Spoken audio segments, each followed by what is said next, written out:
હું તો શરૂઆતથી જ કહેતો હતો કે આ ટોટલી જે પ્રક્રિયા જે છે ચૂંટણીની એ જિલ્લા સંકલન ભરૂચને જિલ્લા સંકલન નર્મદાને પૂછવામાં આવ્યું હોત, સંકલન સમિતિમાં જિલ્લા પાર્ટીના પ્રમુખ હોય છે, ધારાસભ્ય હોય છે, સંસદ સભ્ય હોય ને મહામંત્રી હોય છે.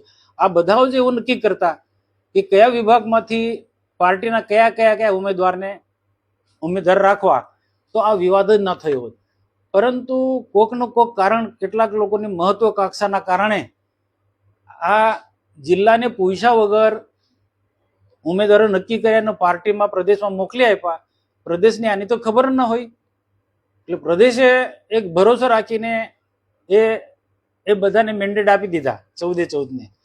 અને મેન્ડેટ આપ્યા પછી પણ કે ખબર પડી પાર્ટીને કે આમાં કેટલાક કોંગ્રેસના લોકો છે, તો તેમને પાછો એને ચિહ્ન બદલી નાખવામાં આવે છે.